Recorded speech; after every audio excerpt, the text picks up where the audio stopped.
Hi, my name is Maru, and I'm the founder of Awakening Games, and you're listening to Awakening Games Dialogues.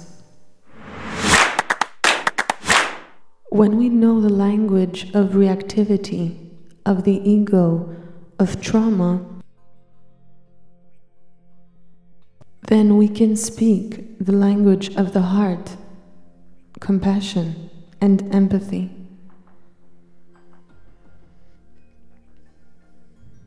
The language of reactivity begins with fear. So it begins probably with a sensation, a feeling, an emotion, or a thought that's creating worry.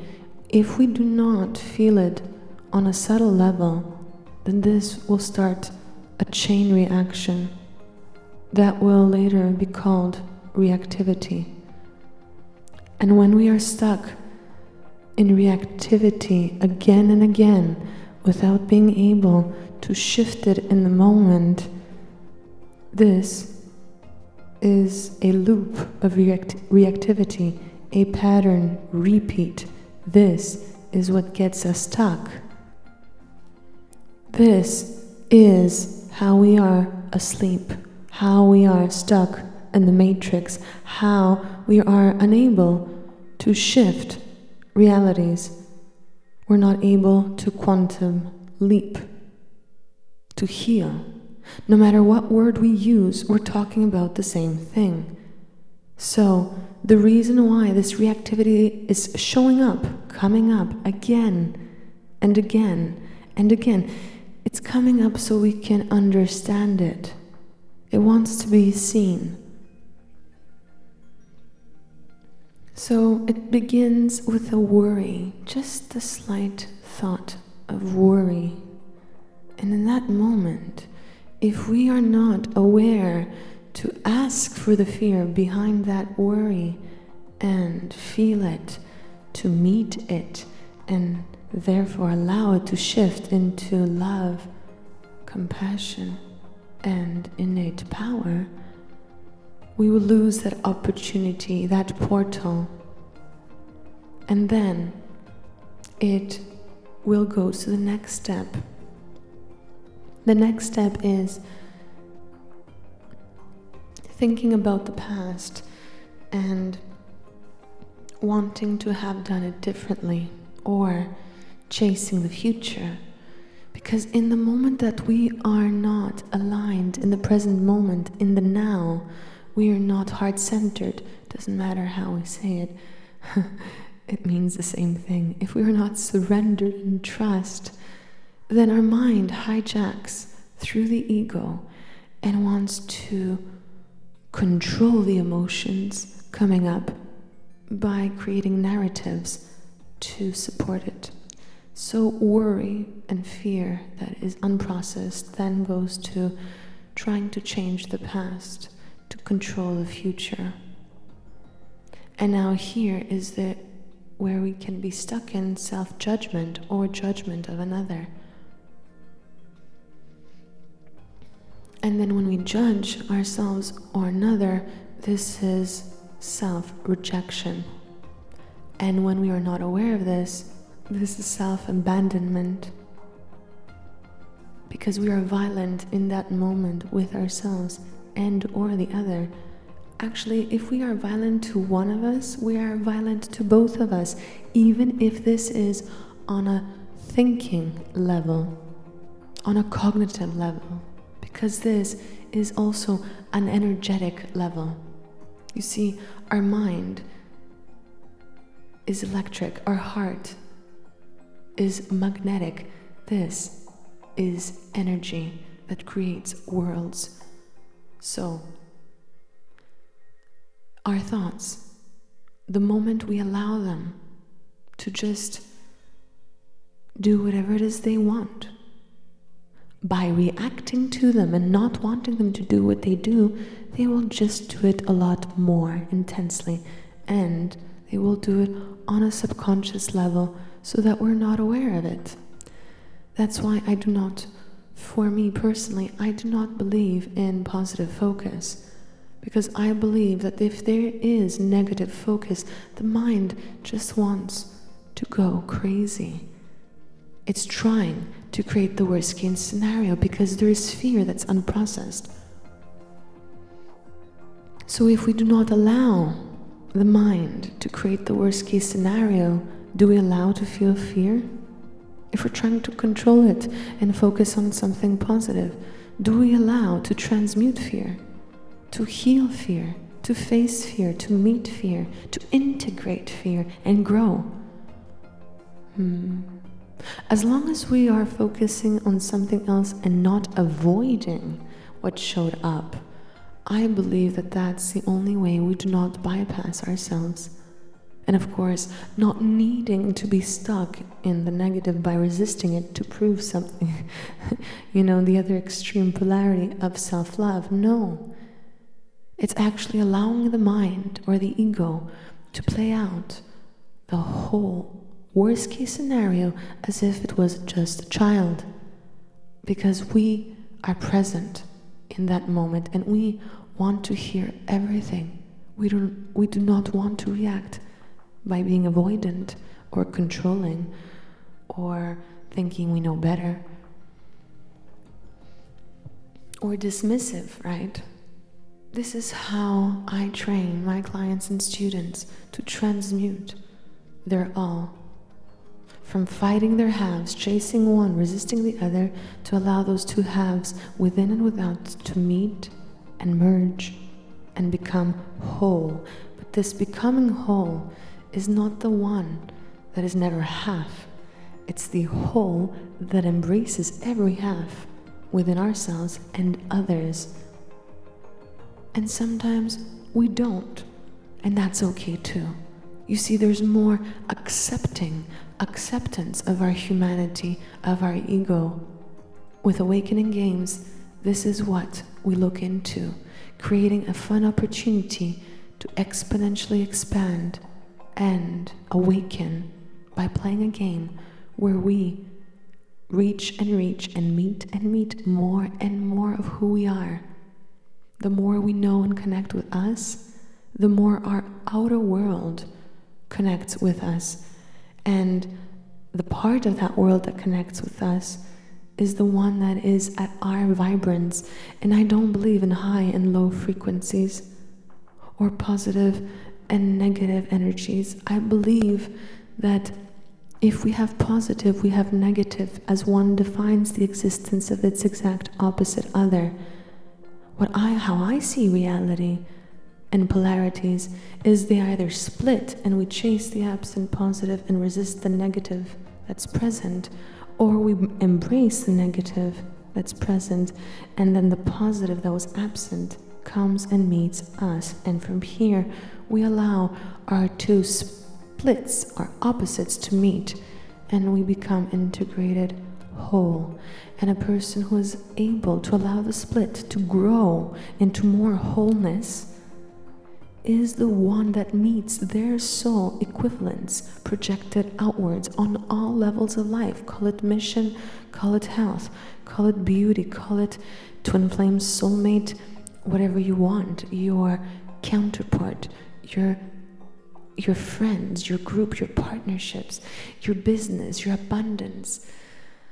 The more and more integrated we become within, the more this is projected outwards, and the universe, our reality, would only bow down to our wholeness of love, because we have a bigger container of responsibility by going through reactivity to response. Now, let's go back to triggers. So the trigger starts with worry, right? And then from worry, once we catch that fear, even if it's a slight fear, because if we can listen to the whisper, that means we are listening. Usually we don't listen to this whisper, we don't even know what's happening until we're actually freaking out with, any kind of explosive reaction, which explosive reactions are also normal. They could happen. We're only human, don't forget. So worry, which is fear, right?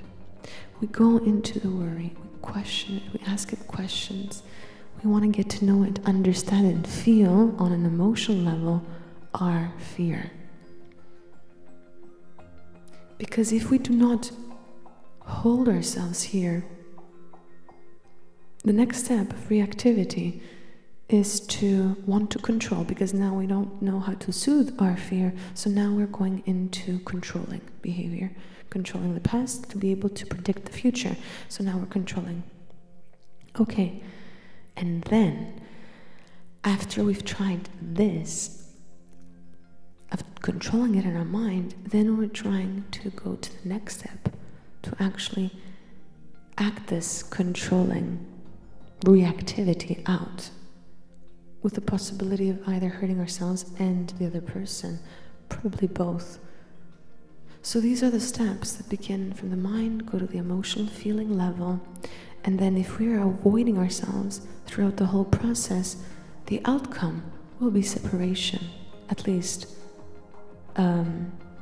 instigating separation, or instigating a fight or a conflict, or instigating anything that will prove our outer world wrong and our ego right, because we're asking for love in all the wrong ways, just because in the moment that there's a slight shift within us, we ignore it, we don't observe it, and when we lose grip and are acting out and are reacting, we're screaming for others to love us, and we're not even able to say that.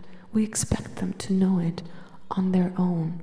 And if they don't, after shouting out or not speaking at all, or trying to speak and making no sense at all, we feel abandoned and rejected. And this is our self-fulfilling prophecy.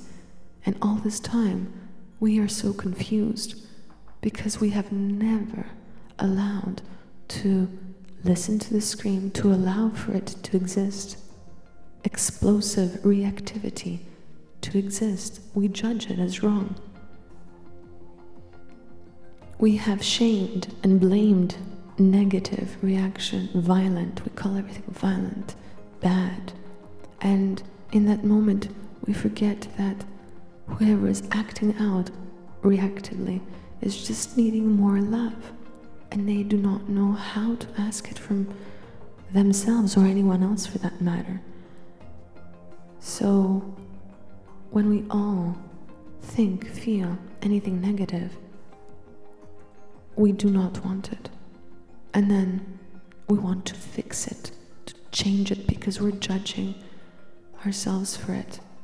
We feel that there's something wrong with feeling and thinking negative thoughts, emotions, and feelings. We actually feel it's wrong when others do it, especially if what happens to them triggers us and we take it personally. Now, they are a threat to us. Okay. So, this is the language of the ego. But if we want to listen to it, we need to start listening to how our ego needs our attention consistently. And through this process of wanting to get to know our ego and listening to our ego, we actually become compassion, empathy. Wow. So the language of the ego is a portal to meet. Once we have embraced it and listened to it and surrendered to it and wanted to meet it, we have opened up the portal to a heart language, love language, which is another language. It's a new language. From this day onwards, I wish for us all to anticipate the negative, because it's here no matter what we do, and anticipate it from the place that we want to embrace it. Because look at this, the embraced negative is the merge of negative and positive, which is whole, which is integration, which is alignment, which is heart opening, which is the love language, the love beingness, the here and now.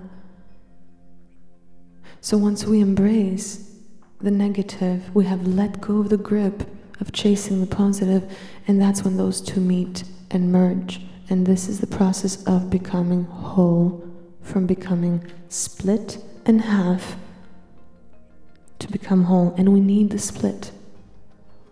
We need the negative to open up portals and to go on deeper and deeper levels to access our subconscious, our inner world. It's not about the outcome, because if it is, then there is no depth. There is just that emanating of energy on a surface level, but energy works both vertically and horizontally, creating therefore the equal length cross, which brings us in the here and now, brings us into total surrender. So if we use anything negative as an opportunity to grow within by connecting on a deeper and deeper level within ourselves, and thus allowing this to exist with others, then we have awakened to this game. You have become self-healing, your own guru, by diving into the unknown, into the negative, by wanting to just meet with it. Not wanting to meet with it in order to have the outcome, because that will only make us resist and react to the negative, because that's not genuine. But meet it just to meet it. And this needs so much courage. And I'm sure you are courageous. We tend to forget how courageous we are because the fear of accessing the negative is a lot greater than actually accessing, meeting, merging, and growing through and becoming integrated and whole from the negative. This process, when we learn and want and aim for growth more than anything else, this is when we allow to expand exponentially. And for whoever out there wants this, then maybe this is for you. This is what I had to share for today. I thank you all for your precious time, and I wish you all integration, wholeness, growth, and surrender. Have a beautiful day. If you would like to find us elsewhere as well, make sure to subscribe, like, comment below, and follow us on social media. All the links are in the description box below. And here is where you will also find our free audiobook of our technique. Make sure to download it and tell us what you think and feel. We so appreciate your feedback. If you are interested in game shops, do let us know by choosing your game.